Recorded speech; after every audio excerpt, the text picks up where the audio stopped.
Welcome, Seema. My Good to pleasure have to you be here. Well, let's jump right in. You've got the who's who here of home care. And obviously, with your background, I think people are eager to hear from you, so I'll jump right in. And as you think about the shift to the home and all the work that people are doing in this room, and obviously the policy things that are taking place, what care models and what patient segments do you think are most fitting for this shift? Sure. I mean, obviously, the pandemic accelerated that shift to home care, but I think there's a recognition that a lot can happen in the home. I mean, sometimes you're in there giving services, but we've seen models, whether it's going in there to do risk assessment or especially for that complex chronic population to be able to give them some enhanced services. And I think over the last few years, we're seeing that being in their home, you're able to have a better sense of those social determinants of health, and that there's an opportunity to connect with them in a way that maybe you can't inside just the simple office visit. So, but I think probably the group of patients, I would say there's probably two or three. One, it's the complex chronic. You know, these are the high risk patients. They're going to the hospital. They're going to the ER.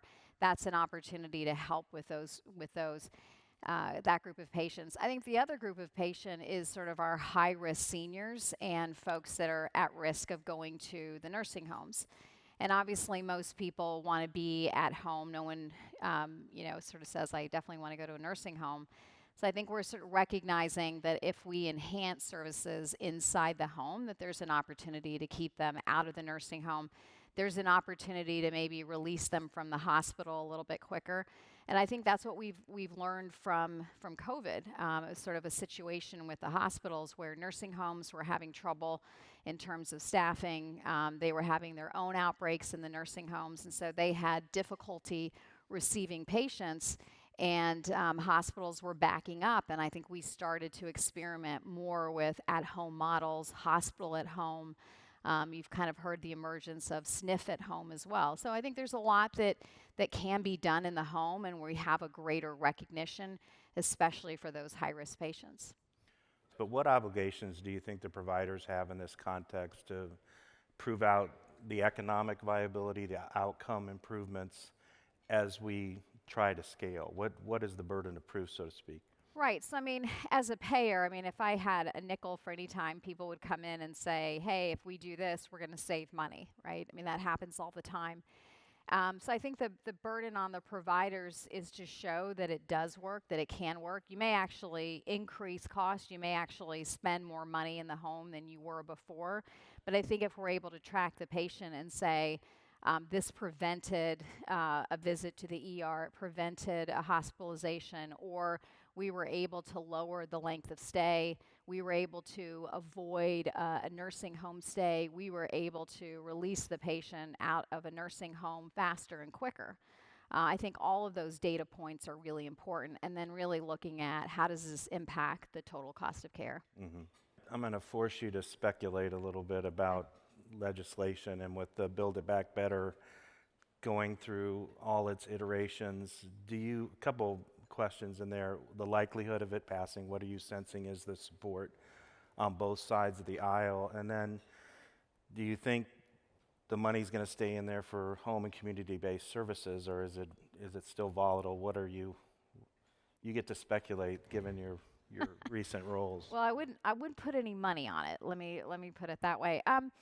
I will say that for both parties, for Republicans and Democrats, I think that there is a lot of interest in this space. There's the recognition, especially with the problems that are happening in the nursing homes, that we need viable alternatives for people. And home-based care could be that. As you have an aging population, when you look at the Medicaid budget, for example, the estimates show, I think it's by 2050, that Medicaid costs could double. And for states right now, that's their number one or number two budget item. And so, and the most expensive population is their duals and their elderly population. So they need to start thinking about what are some alternatives. We can't just have everybody go to the nursing home. Institutional care is very expensive. So I think both parties recognize that this could be some alternatives, and we need to start investing in this. Build Back Better, though, the way it's structured is it doesn't say may, a state may, it says a state shall. And so that's not going to garner any support from the Republicans the way that that's structured. That being said, I think for the industry, I wouldn't be giving up hope in terms of the expansion of services. Where I think services can be expanded and will be, and the opportunity for expansion is in the context of value-based care.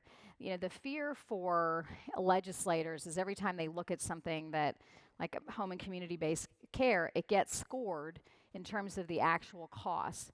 They're not able to look at the offset. So if we can say, we'll provide more home-based services and we'll avoid nursing home stays, when they're scoring it, they can't look at those offsets. Mm-hmm. So for a legislator, you're always looking at this big price tag, and it's daunting. And that's why I think we don't see that happening at the state level. You don't see it happening at the federal level, because it's like we're turning on this faucet.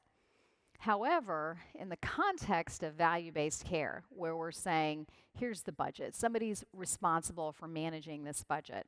It works very well in Medicare Advantage, right? Because we're saying, giving this money to the insurance companies, and then they're managing it. They can be more creative, and they can start experimenting. They can say, okay, we're gonna prescribe more home, or we're gonna authorize more home-based services for this particular patient because we can see the offset, and they have that flexibility.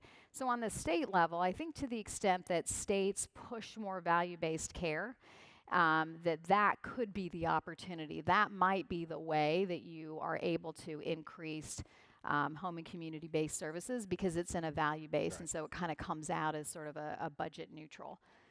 Where do you see MA growth going? Do you see it continuing its steady climb from 45 to, where does that end?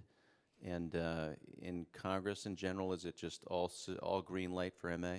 Or is there any? Yeah, I think it is absolutely a green light. I know that there's been a lot in the press over the last year, some kind of pushback against MA. Ironically, I would say, even though there were some concerning articles, none of which I agreed with, that came out, you didn't see anything in Build Back Better around any pushback of MA. And the rates just came out, and they were very favorable, which was kind of surprising. So, I think MA is going to continue to grow. Gangbusters, it'll be at 50% in short order. The other piece of that are all the supplemental benefits.